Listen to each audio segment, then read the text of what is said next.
What is happening, people? That is correct. We are No Hay Arquero podcast, and we are back. Going to be talking about the game that brought us together, the game that we absolutely love, the game that keeps changing, keeps getting modernized. People are upset about it, but us, we got some different opinions. That's what we're going to be talking about today on the podcast. So how are you guys doing? It's been a while. Jordy, Vicente, tell me about it. Yeah, doing good. Hey, the weather's finally starting to get nice in Houston. It's finally not as hot. It's September. Fall is coming and beautiful weather, Yeah, it's been a lot of fun. Yeah, the weather is changing and the Champions League is also changing. Yeah. Because that's the topic we want to discuss in this first part of the episode. It's the UEFA Champions League. Obviously, we come with a traditional Champions League where we have, group stage. First two make it to the next round. The third one goes to Europa League. But now we have a big change. Yep. We have additional teams, which we can discuss about that. And we have a total of 36 teams in a league format. What do you guys think about the 36 teams before we head into the whole format? Yeah, overall, looking at the teams that are on this list, I mean, you can't really get any better than this. And the inclusion of more teams gives for maybe more upset stories. So I think it's really cool to see, and I'm excited to see if any of the smaller teams like Girona can make a run. Yeah. So now we have 36 teams, the league format. So the way it works is that each team plays a total of 8 games, 4 at home and 4 away. After that, obviously, point system. If you win, you get 3 points. If you draw, 1 point. If you lose, 0. From 1 through 8, you go directly to the round of 16, which is really nice because you obviously get a bye. You get to relax. You get to rest. You get to focus on the domestic competitions. Now, from 9 to 24, you go to a wildcard game. And here's the thing. You want to finish as high as possible between those 9 and 24 because you will close at home. Yeah. You'll face the second leg at home. And from there, obviously, you move on to a round of 16 where we have seen, double leg tournament. Well, because we have more games, there will be games on Tuesday, Wednesdays, and Thursdays. In some match days, not all of them. But overall, it's an interesting change that just provides a lot more football to us, which is what I personally really like. Yeah, and then the teams 25 through 36, they get eliminated. There is no, you get a second chance in Europa League. No, you're done. Yeah. You get eliminated. And they're doing this throughout the competitions. The Europa League and Conference League also have new league formats as well. So they're literally changing, UEFA's just changing the entire system. And we got to kind of take this back, Can't help but think, but do you guys remember like the Super League? When that was happening, everybody was forming the Super League. Everybody was throwing their papers around, figuring out what to do, and then they shut it down and everything. But UEFA said that they were going to implement some kind of league format in the Champions League, and we're here seeing it today. And honestly, when I first heard about, they're going to make the Champions League like an actual league format, like that just sounds kind of weird. But how Jordy was saying, like it really gives teams opportunities to have runs, and like it really makes and intensifies the football a lot more in a sense of like, do you want to get that you want to get in that top 8? Maybe you're that 25th, 26th, 27th spot trying to get into that one of those last wild card spots. So it's going to be really interesting to see teams are going to be playing against all kinds of teams, and we're going to be talking about some of the interesting matchups right now, but it really gives a chance to a lot of teams out there. Yeah, and I'll tell you something, that this change comes off Super League. Yeah. Because the format that Super League presented was really similar to these. And then obviously, teams wanted to join, but then UEFA put pressures like, if you do that, you're going to receive some sanctions, and they backed off. So then it's just like, I guess it's just like Real Madrid, Barca, and Juventus at the moment. Juventus is kind of like backing out. So the Super League is almost dead. But then UEFA realized like, maybe we do have to change things. And I feel like the majority of the comments on social media are positive about this change. Yeah, definitely. I think it's very positive, especially because in these final match days, you're going to see teams playing for everything. Even if they're already guaranteed to be in that 9 through 24 spot or that 1 through 8 spot, they're going to want to get that home seed or whatever the case may be. And then imagine if a team is 25th, 26th, and they're trying to get into that 24th spot in the final day to get that playoff spot. No, and think about this. These are the best 36 teams in Europe, right? Yep. Imagine that you finish 24. Yeah. And you end up winning Champions League. Yeah. That's possible, and it's really crazy, and I think it's going to add more games, and that's something I want to ask you guys. Like, obviously, additional games We have the international break right now where players obviously get even more minutes, which we'll be discussing later on. But what do you guys think overall about this format change in regards to the schedule? I mean, it's just like we've been saying, it's gonna be a lot more games. It's gonna be, a lot of something to consider for coaches, for staff. You really gotta like rest players because you're not playing knockout. Well, obviously you're playing knockout football later, but you're really gonna be playing another league on the side with even more competitive and intense teams and players. So it's really gonna be heavy decisions and like, what do you want to prioritize more? You want to put your marbles in the league, or you want to put your eggs in the Champions League basket? And because you're not playing against all the teams, like you may be doing well, but there might be a team that you don't face in those 8 matches that might be doing better than you, and there's nothing you can really do. Like if they get more goals, let's say you go 8 out of 8, and then Manchester City goes 8 out of 8, but they score 5 goals in every game with Haaland. Yeah. I mean, there's nothing you can do. You're gonna finish second or third. You know what I mean? So it's gonna be interesting to see, and each game is gonna matter. And talking about the first games, I mean, Jordy, do you want to comment on those first games of match number 1? Yeah, definitely. I mean, we have some very interesting match days coming up here. So for the first matches, I believe Arsenal are taking on. Are they taking on PSG first match? I think Arsenal PSG. I think it's on match day number 2. But on match day number 1, we have like AC Milan, Liverpool, City, Inter, Monaco, Barca, like. I mean, that's just match day number 1. Like, think about traditional Champions League, like the amount of interesting games that you have per match day and in the group stage. Like, it was very, very rare. And yeah, like you will see some like Inter Barca or Barca Bayern recently, but that's it. Like they only played twice, and that was the game you'll watch, and that was it. Yeah. But So this time you have to keep an eye on everything. Yeah, because like it's not like, oh, we'll get them in the other game, we'll get them in the away game, we'll get them in the home game. No, it's you get one chance. You get 4 home games, and the rest of the games are away. There's no back and forth between these teams. It's just straight up league. So you really got to put your best team out there. You especially like the first iteration of this Champions League, you want to make an impact. Yep, definitely. I mean, we have a 3-day match day to start off, starting off on the 17th of September. And like you guys said, interesting matchup. As a Barca fan, we're gonna be tuned in. They play Monaco away, Man City and Inter, but Paris taking on Girona, who don't sleep on Girona. I mean, they're here to play. Atleti and Red Bull Leipzig. So yeah, 3-day match day to start off. It's gonna be super exciting. Yeah. Other interesting matches that we're gonna have later on is like Arsenal PSG, as we're already coming, Villa Bayern, which I'm really looking forward to see. Villa Bayern. Madrid Dortmund, a rematch of the Champions League final. Barca Bayern, Inter Arsenal, PSG Atletico, Madrid AC Milan, Liverpool Madrid, Juventus Dortmund, PSG Man City, and AC Milan Girona. Just so many games. Yeah, so many good games.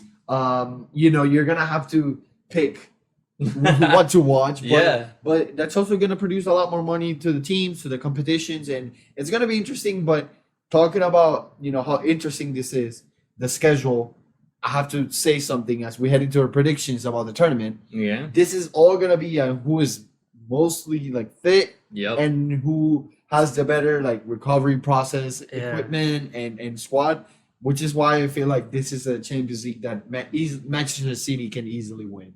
Yeah, definitely. Especially, I mean, teams like Arsenal could thrive here because of the amount of depth that they have in their squad. I mean, we talked a little bit earlier and a few episodes back about how City doesn't have as much depth. Yeah, and City's a team with a manager who wants to win everything. So who knows? Maybe later on in the knockout stages, it could get a bit difficult for them, depending on how the Premier League table looks. Yeah, the reason why I say like Manchester City can win this is because you start off with the league format, and that's where I feel like they can make the most points in regards to other teams. Yeah. Like for example, like Real Madrid is dealing with the injuries of like Tchouaméni, Ceballos, Mendy, Bellingham. And obviously, there may be even more injuries as we head into the season, but like it's all about how you approach these games and who you have available. I have a question actually for you, Vicente. Do you know if after the playoffs are done, as in the 9 through 24s, and they have the 8 winners from those playoffs, do they go into a draw again to settle that round of 16, or is it already 1 plays the 16, 2 plays the 15? Yeah, it's like that. So it's already settled. It's like the higher you get, the better, the easier opponent you get based on the stats. Got you. Which is like I was saying, like teams like Manchester City, like Arsenal, teams that have depth, maybe Barca, if we can consider that Barca has depth. I don't really know. Yeah. But the more players you have, the more opportunities, the easier for you is going to be to finish higher in the stats and get an easier opponent. Yeah, playing consistently, playing conservatively. It's what's gonna be getting you points and wins in this league. It's not about getting you gotta score how many goals. You gotta concede as less like the least amount of goals. Like it's just it all goes into account with this new league format. If you have to throw an underdog, excluding Girona, because I feel like that's That's the the easy answer. Yeah. Right, if you have to throw an underdog, who are you guys going for? Man. To make it into the to make it into the first 8. To make it in through the first 8. I'll as go a with top Inter. I don't know if that could even be considered an underdog. I don't think it's an underdog. Right. They're the I best think team in Inter's Serie A that's right That's what now. I'm saying. That's Yeah. what I'm saying. I don't think that's an Yeah, underdog. and if but- anything, Inter is going to have that advantage of resting players for the knockout stages because they're going to win the league. They're going to Yeah. walk that league. Let's be Exactly. 100% honest. So I think Inter's going to have a huge advantage going into those knockout If I have to stages. throw an underdog, I feel like Leverkusen is going to make the top Leverkusen? 8. And they're going to leave a team like maybe, I don't know, maybe AC Milan doesn't make it into the top 8. I mean, I could see they're that. playing each other. Leverkusen and Milan play Yeah, each other. so that right there, you take points away from it. So yeah, because think about it, like it's so easy to mention top clubs in Europe. Yep. So, you make a list of 8 and think about the amount of other good teams that get left out. It's gonna be really interesting, like to finish in that top 8. Like you must. It's Yeah. a must for those like powerhouses in Europe. For the Barças, the Real Madrid, Liverpool. You have to finish in the top 8 because if you had to play that additional game, it's tough. Yeah. It's very Yeah. tough. I mean, for my underdog, I'm going to pick Aston Villa. Give me Okay. Aston Villa to finish top 8.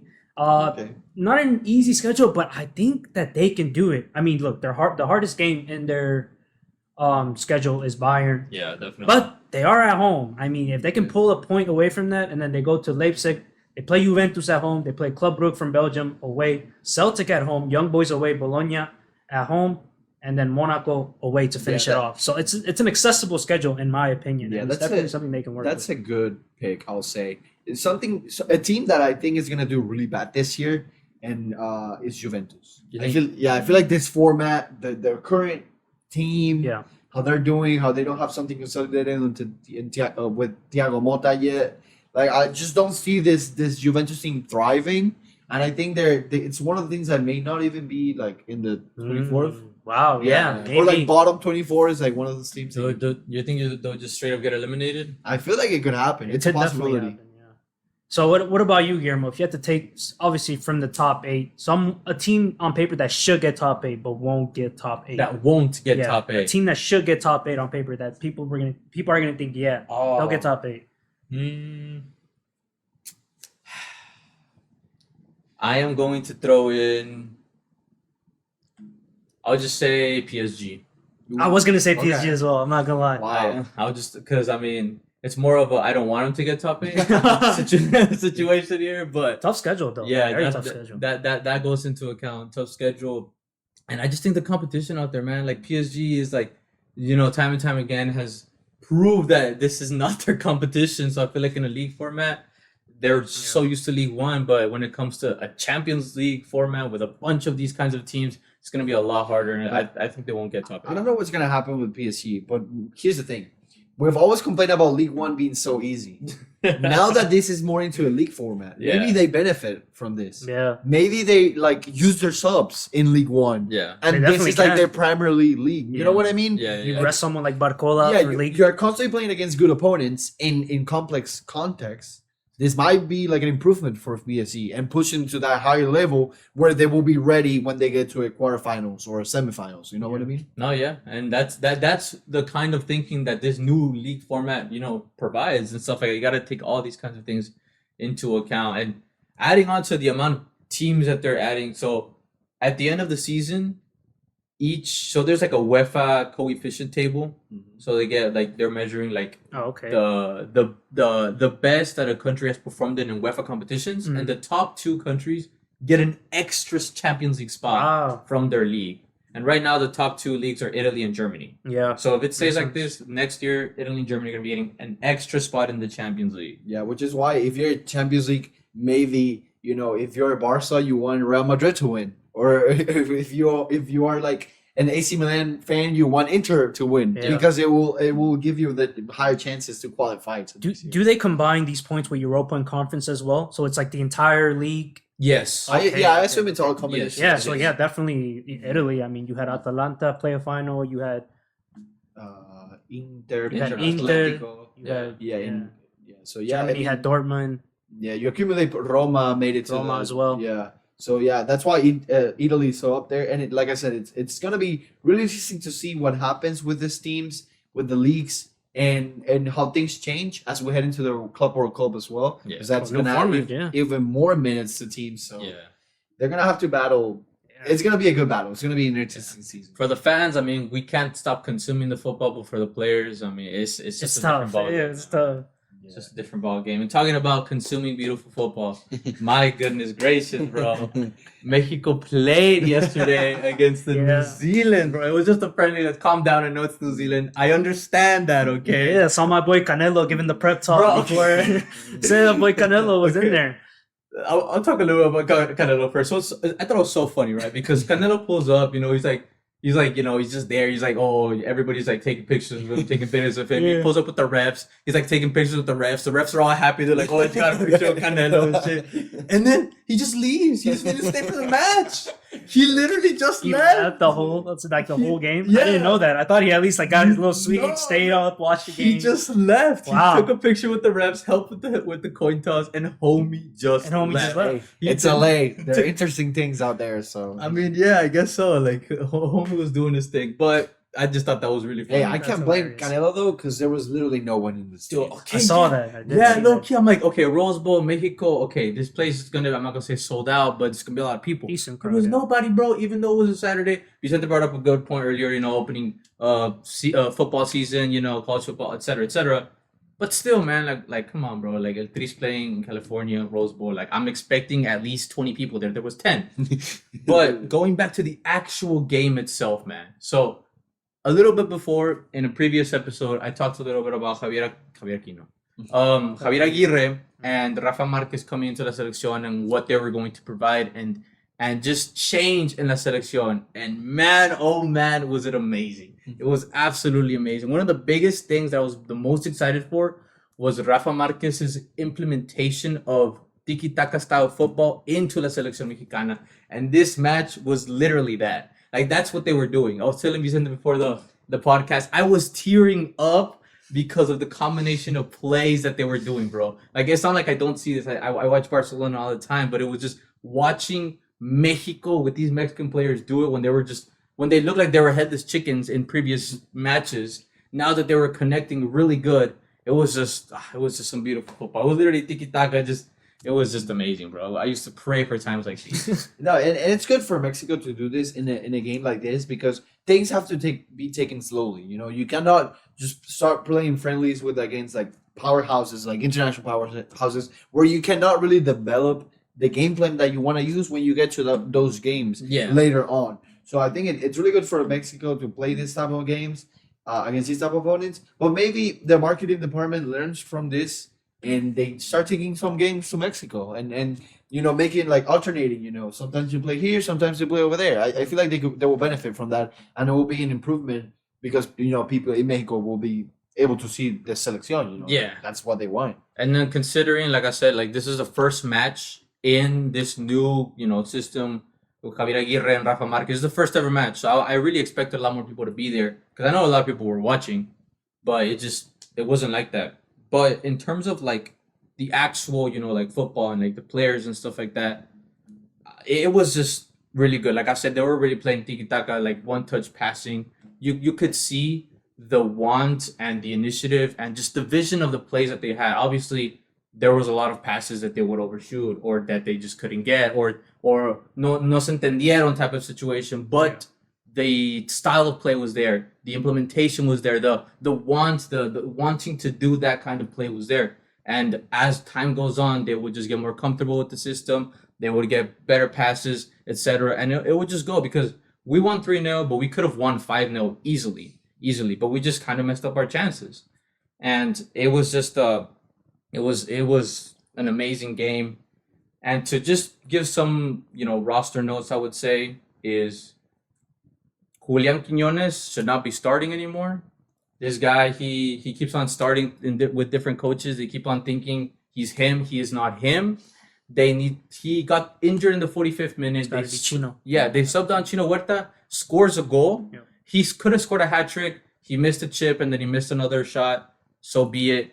But the fact of the matter is that he scored a goal and he put himself in the other positions with only 45 minutes of play. So I feel like giving him a starting position, an opportunity to get more chances, because he clearly showed that he is a very viable option to be a winger, as that's something that we're really trying to figure out right now. What's some other player that you may think is gonna improve a lot under this management with Javier Aguirre and Rafa Marquez? I Like, think what are some of the players that are gonna go beyond their base level? And the other hand, who do you see that is not gonna be as important as other people may think? okay, so I think somebody that's gonna really shine in this system is gonna be, I'll say two players because one of them is kind of obvious. Edson Alvarez. I think Edson Alvarez is gonna be so good in the system. He's gonna be like your Busquets. Like he's exactly. He's with West Ham right now because he just came back from injury, so he didn't get called up for La Selección. So there's no Edson Alvarez right now, but I just know that he will, like how you say, he's just gonna be that CDM. He's that gonna be the Busquets. brain. Of the Exactly. whole squad. So he's gonna be amazing.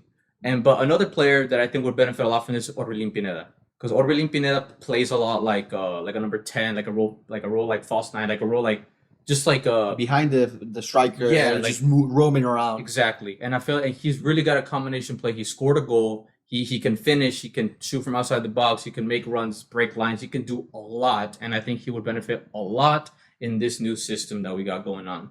And then actually, so Luis Chavez, he was a really popular choice to be one of the star midfielders for La Selección Mexicana.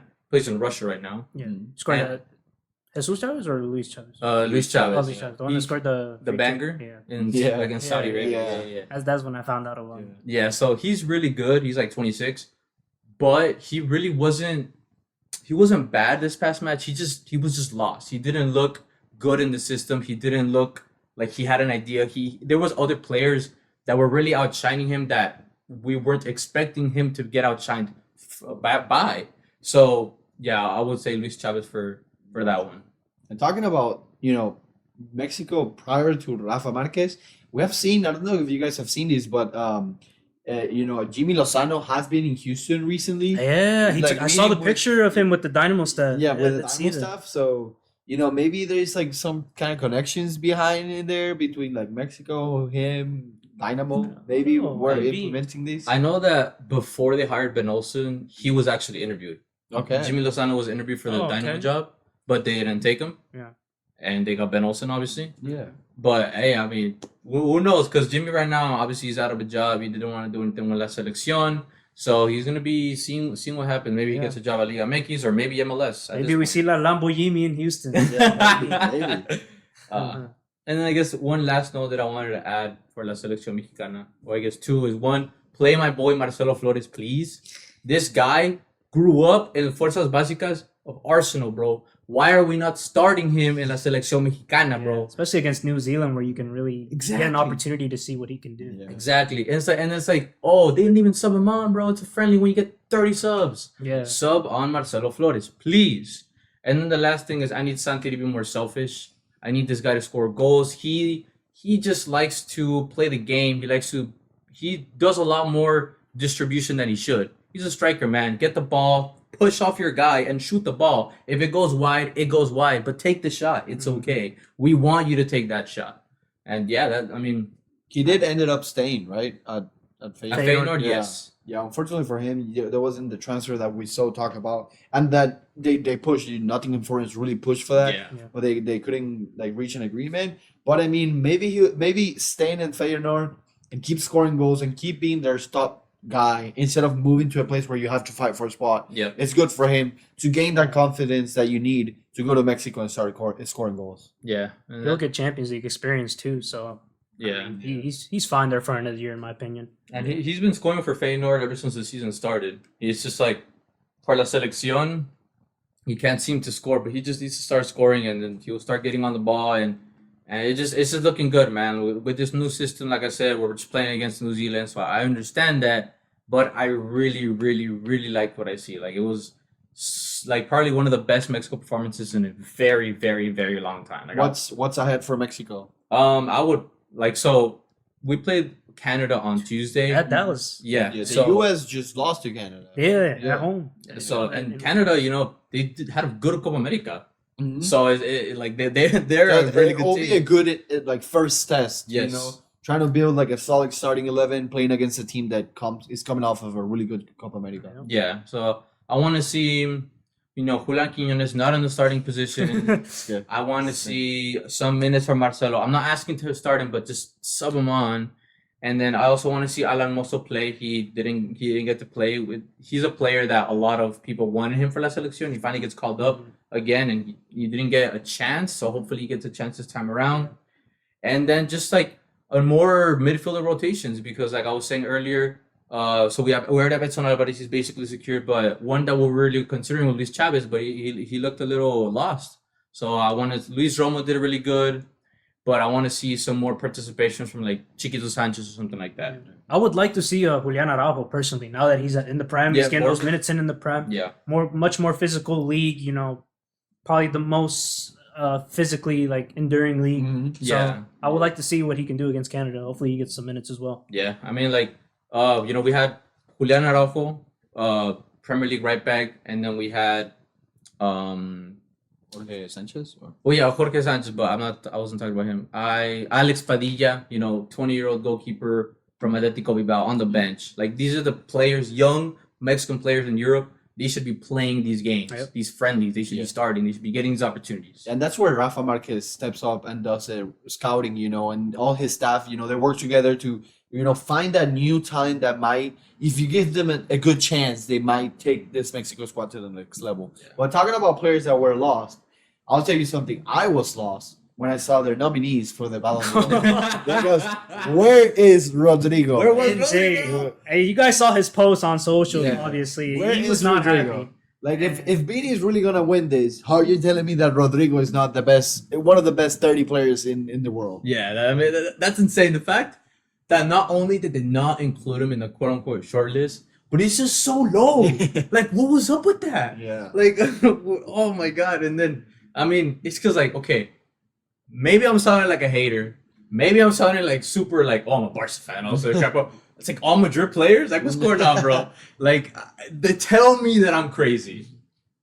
Kind of. I mean, it's because let's be real. Outside of Lamine, we've not really had someone who's had an outstanding. I mean, I'm not asking for Barca players to be there. Yeah, it's not even about the players that other teams have. It's just like when you look at Madrid's roster, like they do have almost the best player in each position. Like, who is the best left winger? It's Vini. Who's the best striker, if you can call him a striker? It's Mbappe. CDMs, Tchouaméni is one of the top. You had Tony, who had an insane year Exactly. to end it off. Valverde is one of the best. He's there. You have the CBs. You have Rudy. I mean, that's why. But hey, that doesn't mean that you have the best team in the world. Yeah. Because if we talk about the last season, it's a different story compared to this current Real Madrid. But let's focus on this Balon d'Or. If you have to build a top 5, how is it looking? And who is winning winning the trophy?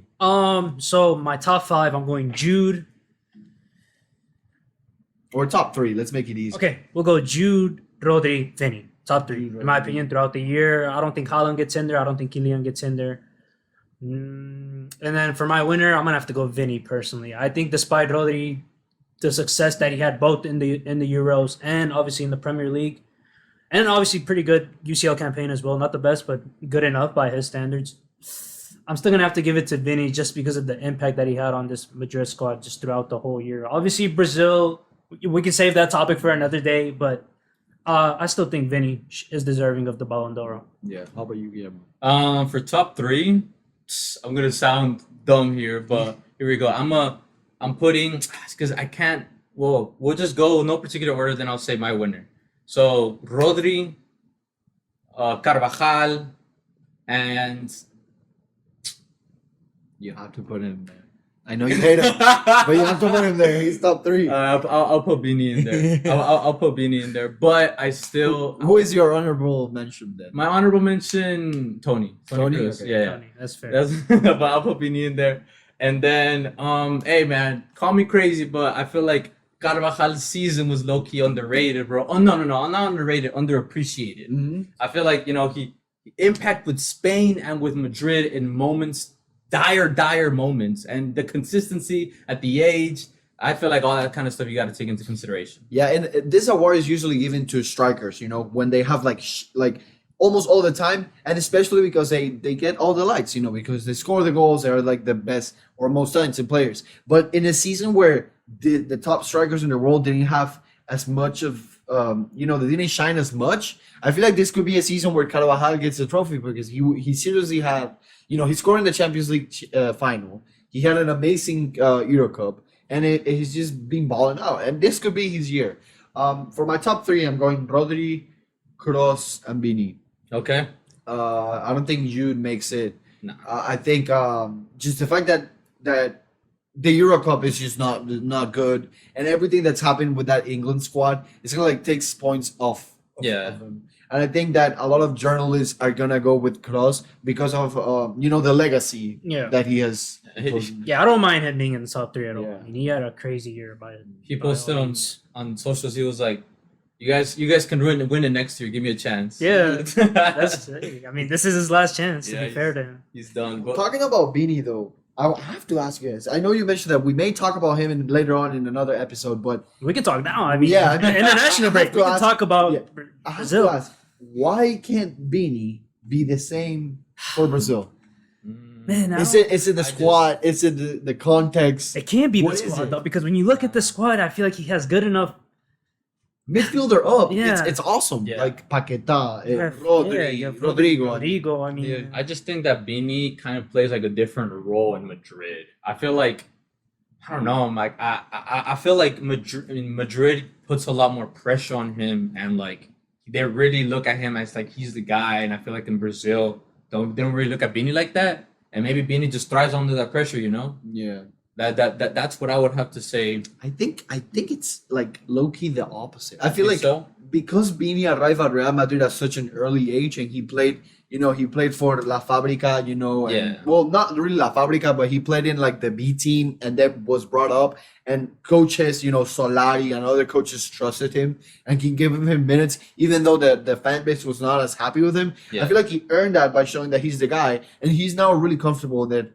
Whereas in Brazil, there's this whole negative like environment there because Neymar is off, and because of what happened in the World Cup, there's just like this negative environment, and I don't think he doesn't have as much confidence when he's wearing the Brazil jersey, which is tough. I mean, let's face it, 5 World Cup championships, like it's tough to put that jersey on and ball out. Like it's not the same. No, not at all. I mean, but if we talk about the Brazilian national team, I mean, Neymar at Vini's age already had around 50 goals for the national team. Exactly. Vini, I don't know how many he has, but yeah, it's definitely not 50. Yeah. So, I mean, we talk about Neymar's legacy and how good he was for Brazil. Like, I don't know if we'll see that again. I mean, we thought we were going to see this with Vini, but it just hasn't been the case. Yeah, and if we talk about Neymar, Vini will most likely win this award.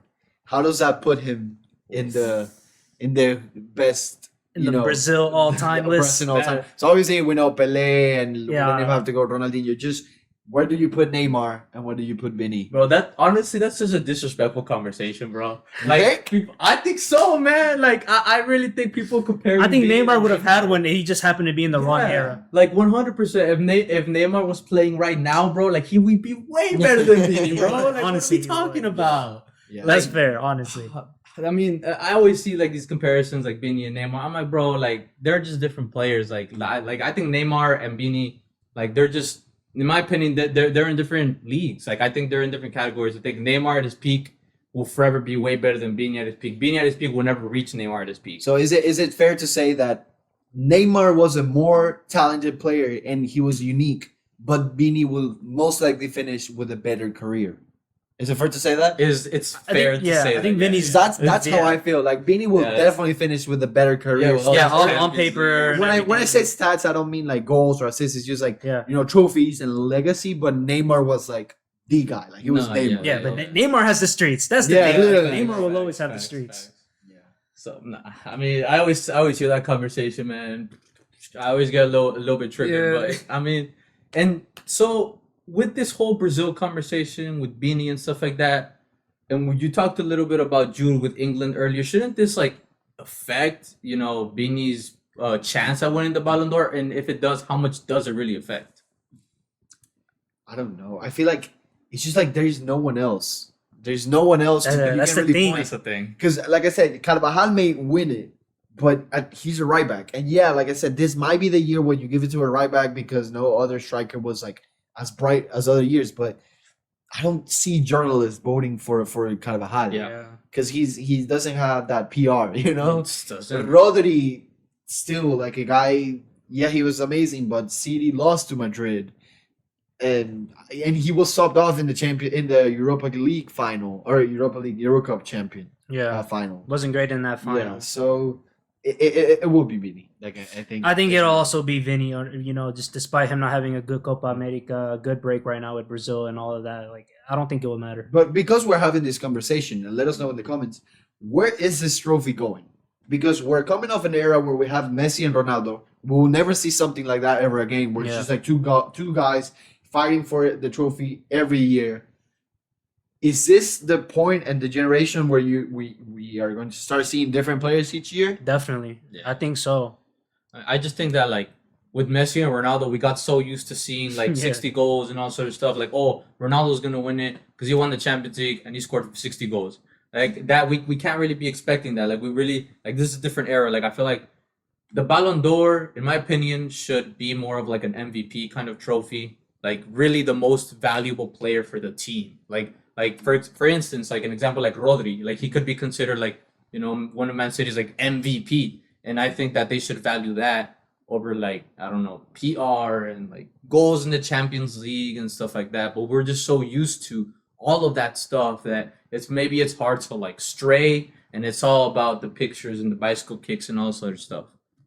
Yeah, definitely. But I mean, speaking of international and Brazil, we also had Argentina dismantling Chile. Talk to me a little bit about that, Vicente. It was so funny to see this because they faced each other in Copa America and it was a close game.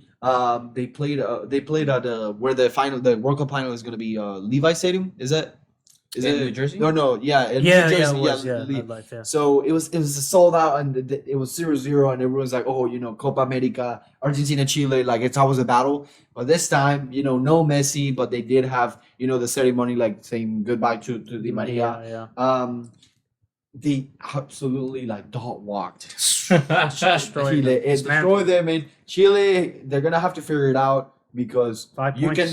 cannot afford not to make it to a World Cup where 7 out of 10 qualify, or 6 technically, and then the other one goes to the wild card game. But let's face it, it's basically 7 out of 10.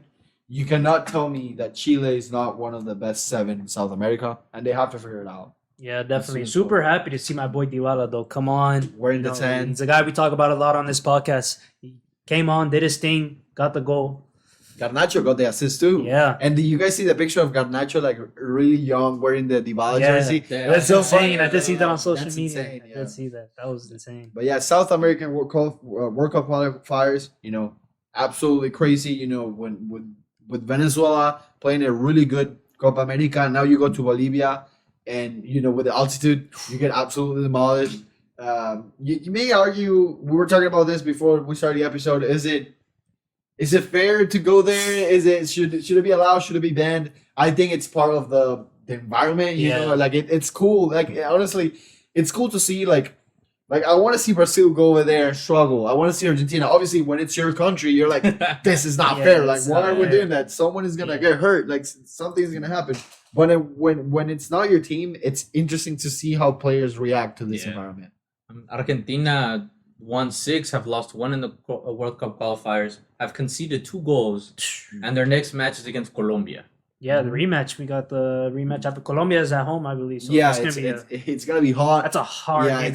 It's at 3 p.m. Yeah, it's gonna be a stadium full of yellow jerseys. It's gonna be interesting to see what they do. And no Messi. Scaloni has the freedom to try new things. They play with a 2-striker system. Lautaro and Julian Alvarez up top, and they really work. Like Lautaro got an assist that wasn't really an assist, but he Yeah. let the ball go between his legs, which was awesome. And then Julian Alvarez scored an absolute banger outside the box. So Colombia is coming off a draw against Peru in a tough environment. I mean, I don't know if I'm probably biased, but I love the South American World Cup qualifiers. Like every game is Every game's intense. close. Yeah. Everything is so close, and you end up qualifying by either goals or like a single point from a draw. It's just crazy. Yeah, I mean, right now, what's separating the current fourth place team, which is Brazil, to the last place, which is Peru, is only 7 points, which Yeah. is crazy. I mean, the fall from 4th to 10th is only 7 points. Yeah, Yeah. it's really competitive, and also people have to remember that Ecuador started with -3 Right. because of the sanctions that they have with the player. With the player that, yeah. Yeah, they tried to register Mhm. and they had issues. So they have won 3 games, but they only have 8 Yeah, points. it's only like you won 2. So Yeah. so it's really tough. It's a really tough competition, and hopefully, and it's just gonna keep getting better. Let's just face it. Yeah, honestly, I can't wait to see how this unfolds on Tuesday, some of these games. Yeah. And then Looking with forward to it. Uruguay, Suarez playing, yeah. Saying Yeah, goodbye. saying Saying goodbye to goodbye to Suarez. the- It's tough when you see the videos of Messi saying goodbye to him, Yeah. and Neymar Yeah. saying goodbye, and then with Di Maria's as well, like Messi again. It's just like you realize that time, Yeah, the never era. stops. Yeah. Disappointing result though. Yeah, Disappointing, yeah. Very disappointing. I'll be Yeah. honest. 0-0 against Paraguay. Yeah, you I can't know. afford that. Yeah, you Cannot cannot afford afford it at all. But they're also dealing with the sanctions from the game against Yep. against Colombia in Copa America, where there was like the whole The fight. whole scuffle. Yeah. Darwin trying to throw chairs. Darwin going into the stands. Yeah. So they're dealing with that, but like I said, time never stops, and it's something that we all have to realize because you have to make these moments like special. Yeah, and it's just leading or paving the way for the next generation. Mhm. But when I was watching those those videos of like Neymar, man, bro, hard to hold Emotional, yeah. back the tears for sure. Yeah, dude. It's like I said, time never stops, and you have to just move on and try to continue to get better. Yeah, and then today actually we had Spain and Switzerland playing. Lamine Yamal assisted. Spain won 4-1. Ferran Torres also scored the 4th goal. Ooh, a shark back to Yeah, the States. El Tiburon. Yeah. So hopefully Ferran Torres can get back in form because Barca is gonna much need that. yep. Yeah, Yeah. super happy your boy Pedri only played 23 minutes and then got sacrificed because of the red card. Yeah, at least he's not out. Yeah, Barca Twitter was happy about that one. Yeah, we're not gonna try to make this on like Let's Batch international football because we just spoke all about this episode of like international football with the majority of it. But yeah, like these schedules are really tough, and at some point we're gonna have to address like Yeah. as like a football community is gonna have to address this because The amount of it's not games. it's not It's a lot. I mean, Portugal, your boy Cristiano picked up his 900 goal Yeah. last week, I think it was. Yeah, But now scored again against Scotland. So I mean, hey, he scores for Portugal. Yeah, yeah, he Scotty- doesn't Scotty stop McTominay scoring. getting the goal for whether Scotland. it's in Saudi Arabia, or Portugal, like he keeps Hey, scoring. he's doing his thing for Portugal. Yeah, and now he's a YouTuber too. So Yeah. Bro. Oh, dude. So yeah, maybe he's gonna surpass Pelé and surpass Mr. Beast. Maybe Mr. Beast, yeah. We'll see that. But who's not gonna get anything positive into this episode is these two guys, because they're not gonna get this player. I mean, Guess the footballer. You know what time it is. Let's get it. My favorite time of the episode. Like I said, 5 players. You have to guess who this player is based on these 5 players. It can be current club, former club, or national team, and it has to be an active player. Are you guys ready? Sounds fair. Let's go. then. Okay. So the first player that this footballer has played with is Salah. Salah. Salah. Mohamed Mo Salah. Dude, it can be like absolutely demolished Man United. Yeah, you can throw anybody. he can be like a player from Chelsea from back in the day. Yeah. And he's Or just absolutely Liverpool. just destroying and messing with our minds. But I'll say an obvious one first, just to get it out there. I'll say Sadio Mane. It's not Saudi, Okay. but okay. You know who made a really nice front three though? Salah, Mane, and Firmino. Who is your second player? Bobby. I was literally gonna say Bobby. but I was Bobby like, is let me chill our out. second player. Okay, so we definitely could lean towards Liverpool. I mean, since we're Yeah, talking could. Bobby and Salah. be Liverpool. Could be just the Brazilian. Could be a Brazilian as well. I mean, Alisson Becker. Could be Alisson. Could be Alisson. Could be That's going to be my second guess. Alisson Becker. It's a nice guess, but it's not Alisson. Oh, Becker. okay. But yeah, I guess you guys are building, Liverpool and the Brazilian connection. Okay. So it's Salah, Firmino, and Bernardo Silva. He's able to communicate. Silva. He's able. I have a player in mind. I do have a player in mind. Okay. I'm just going to throw it out. Okay. I'm going to throw out Jota. It's not Diego Jota, but it's a nice No, guess. let's go, Portuguese let's go. connection. Okay. I see. You guys are down 3. So 2 final players. Okay. We'll slow down now a little Salah, bit. Think a little more. Firmino, Bernardo Silva, Okay. and Kante. And N'Golo Kante. Let us know in the comments if you guys already have the player. Okay. Just turn it down there. If Could you be don't, Konate. Wait. But then Bernardo. Yeah. No, never mind. it was so funny to see how Bernardo Silva said that he doesn't hit the gym. That only that's only for the players who don't know what to do with the ball. That's actually Who's so our fourth funny. player again? Kante.